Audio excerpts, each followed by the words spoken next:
vanhu vakawanda vachindi harasa vachitibuda takuda kuendesa kujeri takuita civil inonzi civil imprisonment otengeswerwa imba yako usipo. Ndakati ini chemwe ndakati saka inini ndakashandira mahara here kuti inini imba yangu ingotorwa inini ndiri ndakavaka uye asina kuvaka asina kumboita kana chinhu ndiye kutora imba yangu. Saka inini ndiri kuda kuchemawo kumatare nenyika muno makona ese eZimbabwe kuti ndionerewo nyaya dzakadai zvinoitikawo here kune dzimwe nzvimbo kuti munhu anongori kana angotinyuka oda kukohwa pasina kurima gold digger. Kana uchida news dziri up to date wangu Bahasha TV ndo the best entertainment reti kubva kumarutivi mana ese muZimbabwe.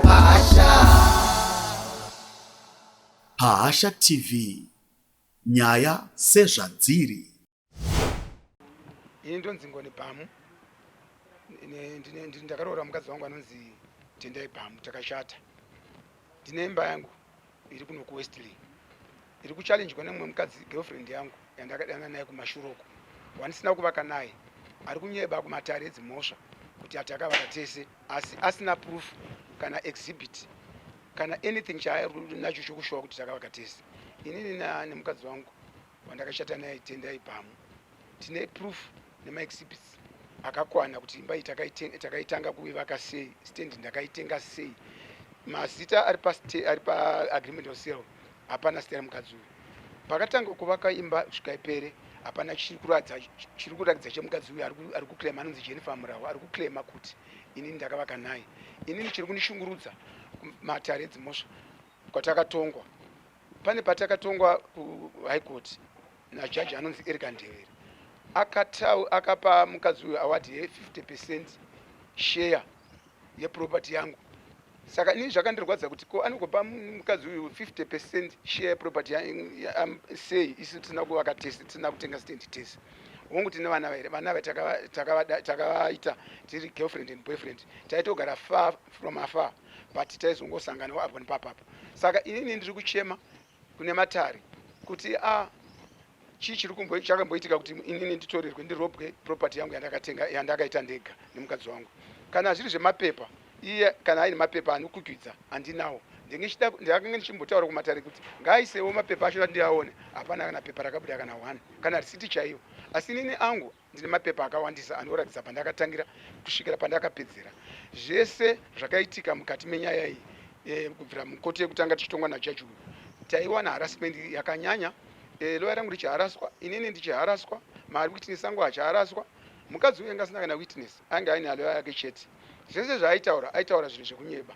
Saka inini kusvika pari nhasi ndakazoitawo appeal kuSupreme Court. Ndaifungidzira kuti nyaya yangu ichanogadzirwa neSupreme Court, but nyaya yangu yakangoitwa dismiss, zvichiredza kuti vakangorespecta kutongwa kwakaita koti yekuHigh Court. Chinzi nyaya yangu inini yakadismisswa, vaiti kutongwa kwakaitwa kuHigh Court ndizvozvo. Saka inini ndakazozviongorora ndotoona kuti pakashandiswa ruoko rutema rwokuratidza kuti inini nyaya yangu yakarigwa, handina kutongwa zvakanaka, nekuti kana kuri kuti inini ndine zvinhu zvakakwana zvekuratidza dare neumbowo hwakakwana hwekuratidza dare, chii chinoita kuti dare ritadze kuona zviri pachena kuti munhu ndiye muridzi weimba, munhu ndiye muridzi weproperty uyu ari kunyeba, nekuti chinhu chese chinonzi chokwadi achingobuda chokwadi chisina zvinobatika. Kana iye ane chokwadi chinobatika ngaachise pachena kuti ichi. Saka inini makore ese andasafa, ndofunga for the past 10 years ndichingochemera kuti imba yangu iyi yotorwa here nemunhu asina kuivaka, kana kuti yotorwa here nevanhu vari kuda kuti vauye kuzvitora, nekuti kuri vanhu vakawanda vachindi harasa vachitibuda, takuda kuendesa kujeri takuita civil inonzi civil imprisonment, otengeswerwa imba yako usipo. Ndakati inini chemwe ndakati saka inini ndakashandira mahara here kuti inini imba yangu ingotorwa inini ndiri ndakavaka uye asina kuvaka asina kumboita kana chinhu ndiye kutora imba yangu. Kana zviri zvekuti pane mapepa anoda kurakidzwa, inini ndakazvipira kurakidza Zimbabwe yese, nyika yese, kuti vaonewo kuchema kwangu ndiwo arakidza mapepa andinawo kuti akamira sei uyu munhu uyu ari kutaura kuti property yangu oyo ane mapepa ake oisa apa, tokombeya kuti muridzi wemba ndiani. Mudzimai wangu anotone mapepa akatowanda atinawo tese anoshowa kuti iye ndiye aitotenga, mazita ake aripo. Imba iyi yakavakwa naatezvara vangu, baba vemukadzi wangu vandakashata naye Tendai Bhamu, ndivo vakavaka nehanzvadzi dzavo, hanzvadzi dzadzimai vangu nababa atezvara vangu. Ende imba iyoyi haina kana mumwe munhu akaibata kuivaka kunze kwanatezvara vangu. Saka inini iye handizive kuti mabhiridha anotaura kuti akavaka kana kuti vakabva kupi. Saka inini ndiri kuda kuchemawo kumatare nenyika muno makona ese eZimbabwe kuti ndionerewo nyaya dzakadai zvinoitikawo here kune dzimwe nzvimbo kuti munhu anongori kana angoti nyuka oda kukohwa pasina kurima gold digger munhu anoda kungoskochera gold chete raona riripo zvakasiyana nekuvakaimba. Saka ini ndiri kuchema kuti nyaya yangu ingaongororwe pasi rese makona ese kuti chii chakaitika nekuti ndinoda kuti nyaya iitwe review. Kana chinge chisina kuitwa review inini ndenda zvakafanira kuti ndenda toitwa inonzi robbed kana kuti ndenda itwa inonzi ndaurayiwa because hapana pamwe pandingakwanise kuchema kana tisingakwanise kutaura kuti ruzhinji rweZimbabwe nemalawyers ese vamahuman rights vese nevamwe vakuru venyika hapana matsamba angu ndakaendesa kwakawanda asi ndirikuda kuti nini dai mandinzwawo vanhu vaZimbabwe kuti ndiri kuchema ndiri kuda kubatsirwa ende nini kana pane munhu anengada kuti azive nezvazvo anouya pano pamba pangu. Timboita mubvunzo ipapo nemudzimai uyu hamane nguva mungagone here kunyatsobatsanangura nemama mudzimai makazotanga kufambidzana naye matovaka here panapa kana kuti mungagone here kupa jekesi kuti akazoziva sei kuti mimi mune property yamunayo kana kuti mune musha wamakavaka? Mudzimai uyu ndakatanga kufambidzana naye 1996 asi ndandisandane property inini ndaisandane kana stands. Saka patakafambidzana 96 takazongori kana taita mwana nekuti taionana kure nekure aibva kwaMutare ouya kumba kwanzadzi yake odzokera kwaMutare. Saka panguva yauya kwanzadzi yake aimboti gare gare ichionana then vabva tazoita mwana 97 mwana wacho anonzi Munyaradzi ndiwo mwana wokutanga asi hatina kutogara naye tine mwana iyeye akanga achigara naye birth certificate rake rainaro chikoro vanonzi mapepa echikoro zvese zvinotaura kuti ndizvokwaMutare kuPenalonga. Birth certificate inotaura futi kuti akatotorera kuPenalonga ndiyo first born 197. Wechipiri takazosangana futi because munhu aipota achiuya achimboshanda kwanzadzi yake odzokera takazosangana futi 2000 ndobva aita pamiri but hatinange singagari tese aita zvokutongoti takasangana tongosanganawo then akazoita mwana 2001 ari kwaanga achigarawo kwanzadzi yake kwarini park 1 uko ndo kwaaigara kumba kwanzadzi yake. Saka inini paakazoti tisangane titore birth certificate ndakabva ndatoresa birth certificate kwarini park 1 ndo randakanyoresa address yepanapa iyi.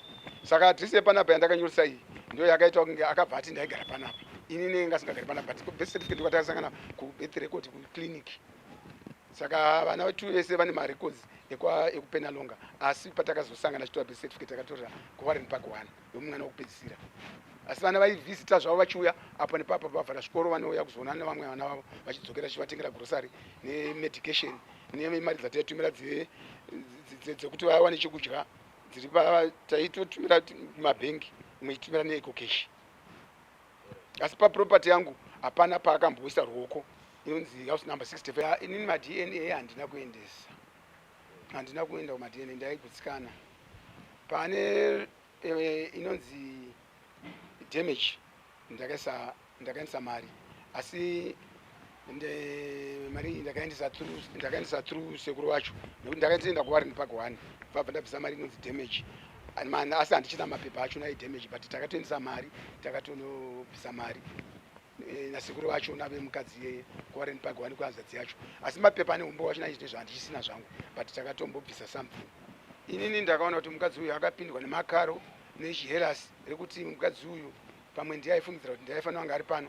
Saka mukadzi paakazoona kuti mukadzi uyu auya uyu ndiamovhateka ndobva abva achitanga kurwisa kuti mukadzi uyu aite shaisano inonzi shaisano nekuti mukadzi uyu airatidza kuti aifungidzira kuti ndiye anofanira kunge achauya pano asi akazoona kuti haachisiri anouya pano plus kwakazopinda mumwe mutemo wakapinda mumakotsi. Ndofunga nguva yakapinda mutemo iwoyo wokunzi maproperty share iyewo semunhu anga ari linked najaji because ari ane ukama najaji uyu anonzi Eric Ndebele vandotobviswa kwaMutare kuPenalonga.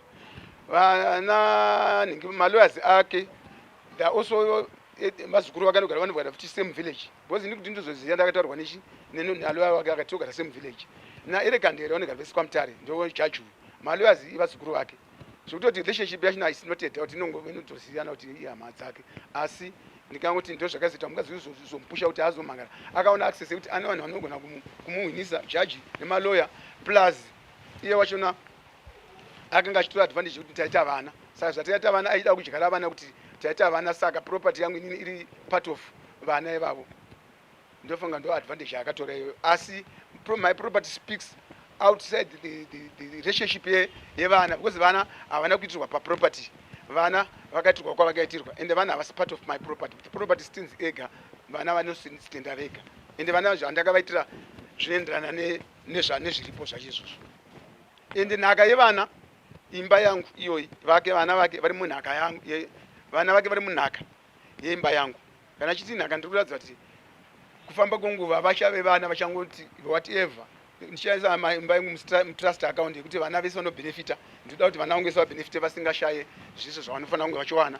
Kanyangwe ndisisipo kana madzimai asisipo, vana ivavo vanonge vari nechiuviri chaupani. Chichemo changu chekugumisira ndechekuti ndiri kuchema pamhomho yeZimbabwe, kona to kona yeZimbabwe, kubva Zambezi kusvika kuna Limpopo, kuti pindirai, tarirai munoenda ndakurobwa. Pane vanhu vaungana vari kuzviti maloya aya vari kunyatsoziva kuti nyaya iyi ivo havasirivo varidzi veproperty, but nemukadzi uyu vari kuda kundirobha property yangu ezvinezvezvi. Nyaya payakabva kuSupreme Court vakabva vatanga mhanya zvakanzi wadyiwa.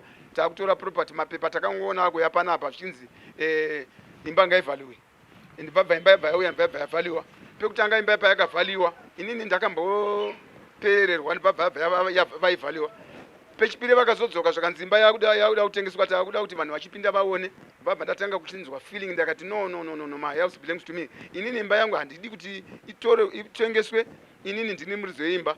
Ndibva ndatanga kubloka vanhu vaiuya. Inini handisi kuda zvachose hama dzangu kuti imba yangu itengeswe kana kuti itorwe nevanhu vatorwa vasina kumboivaka. Isusu vakaivaka vachona tichiburiswa muimba, vana vangu vachiri vadiki. Ndine vana vamwe vari kumauniversity, vamwe vari kumaboarding, vamwe vari kumaprimary, vachiri kuda kuona access yemba. Inini ndiri pensioner, ndane 63 years. Ndinowana kurarama nemba iyoyo, ndinowana mari yerendi yekudya nekutumira vana kuchikoro nekupfeka nemedication, including vana vake vemunhu yeyu. Saka inini ndiri kuti inhaka nekuti inobatsira family yese, vanhu vese vemufamily vangu vanobatsirwa nemba iyoyi.